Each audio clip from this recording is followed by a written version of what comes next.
हैं साथी। उत्तर प्रदेश में ऊंचाहार विधानसभा और ऊंचाहार विधानसभा इस वक्त चर्चाओं में है, सुर्खियों में। वजह है अखिलेश यादव के साथ गद्दारी करने वाले मनोज पांडे को लेकर, स्वामी प्रसाद मौर्य को लेकर, मौर्य वोटरों को लेकर। आप हमारे पीछे ये तस्वीर देख सकते हैं और पढ़ भी सकते हैं।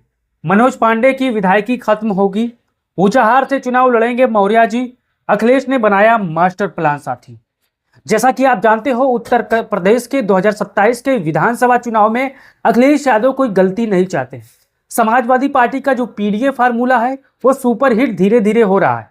अब ऊंचाहार विधानसभा वैसे तो ब्राह्मण, मुस्लिम, यादव और मौर्य समाज वाला बाहुल सीट है। अब देखना यह है कि ऊंचाहार विधानसभा से अखिलेश यादव किसको उम्मीदवार बनाते हैं। आज आपको मैं आंकड़ों के माध्यम से बताने वाला हूं कि अगर अखिलेश यादव जी किसी मौर्य या स्वामी प्रसाद मौर्य को ऊंचाहार विधानसभा से टिकट देते हैं तो यहां पर जातीय समीकरण क्या होगा और सपा के पक्ष में माहौल क्या होगा साथियों। अगर आप ये वीडियो फेसबुक पर देख रहे हो तो पेज को फॉलो कर लो, यूट्यूब पर देख रहे हो तो चैनल को सब्सक्राइब कर लो। पहले जान लेते हैं इस विधानसभा सीट पर किस जाति की कितनी आबादी है। इस चीज को आपको पहले समझना पड़ेगा, तभी आप आंकड़ों में जान पाओगे। अब यहाँ पर आप देख सकते हैं ये आंकड़ा 2024 जून का है, सोर्स एबीपी लाइव का।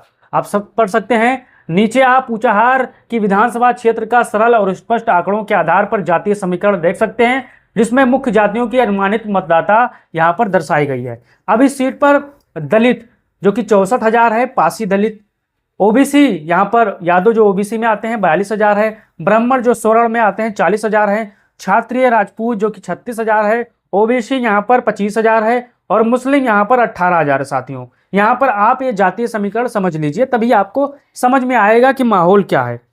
अब यहाँ पर देखिए, अगर सपा मौर्य को टिकट देती है तो अगर समाजवादी पार्टी किसी मौर्य समाज के व्यक्ति को यहाँ पर अपना दावेदार उम्मीदवार बनाती है तो माहौल क्या रहेगा, आप इस आंकड़ों में उदाहरण के तौर पर समझिए।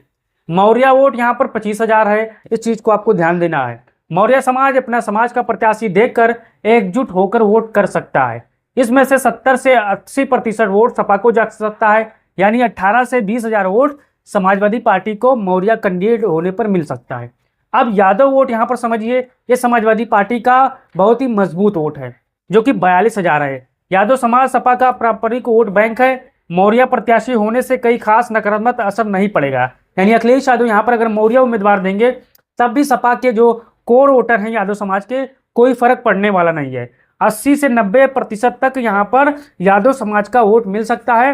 35,000 से 38,000 के बीच में यहाँ पर यादव समाज यहाँ पर ऊंचाहार में समाजवादी पार्टी को वोट दे सकता है। ये आंकड़ों में आपको समझना है साथियों। अब यहाँ पर देखिए तीसरा, मुस्लिम वोट। ये भी समाजवादी पार्टी का बहुत ही मजबूत वोट है और यहाँ पर सपा का ये मजबूत समर्थन समूह है। प्रत्याशी कोई भी हो 80-90% वोट मिल सकता है, यानी 15 से 16,000 वोट ऊंचाहार विधानसभा में समाजवादी पार्टी को मिल सकता है साथियों।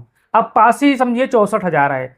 अब इस चीज को आपको समझना है, यह समाज बीएसपी और बीजेपी में बढ़ जाता है। ये बात तो ठीक है, अगर अखिलेश यादव यहाँ पर पासी को भी उम्मीदवार बनाते हैं तब भी यहाँ पर वोट बढ़ जाएगा। क्यों बढ़ जाए? अब मौर्य प्रत्याशी को दलित समर्थन मिलने की संभावना 20 से 30% है, यानी 12,000 प्लस 18,000 वोट सपा को भी यहाँ पर पासी समाज से मिल सकता है। इस चीज को आपको समझना है। यह आंकड़ा बढ़ भी सकता है और घट भी सकता है क्योंकि विधानसभा चुनाव 2027 यूपी में है। अब यहाँ पर देखिए, संभावित वोट बैंक का जोड़ सपा मौर्य प्रत्याशी को अगर अखिलेश यादव मौर्य उम्मीदवार बनाते हैं ऊंचाहार विधानसभा से तो आप इस चीज को ध्यान देना है। समूह मौर्य संभावित वोट रेंज 18 से 20,000, यादव 35 से 38,000, मुस्लिम 15 से 16,000, पासी 12 से 18,000, ब्राह्मण राजपूत 10 से 15,000 अधिकतम साथियों। न्यूनतम क्योंकि ब्राह्मण राजपूत यहाँ पर समाजवादी पार्टी को बहुत ही कम वोट करते हैं। कुल संभावित वोट यहाँ पर 90 से 1,07,000 के आसपास समाजवादी पार्टी पा सकती है अगर अखिलेश यादव मौर्य समाज के उम्मीदवार को टिकट देते हैं साथियों। अब आपको अपना राय देना और बताना ये आंकड़े आपको कैसे लगे। अगर अखिलेश यादव किसी मौर्य समाज या स्वामी प्रसाद मौर्य के परिवार से या खुद स्वामी प्रसाद मौर्य अगर ऊंचाहार से चुनाव लड़ेंगे तो ये संभावित आंकड़े हैं साथियों।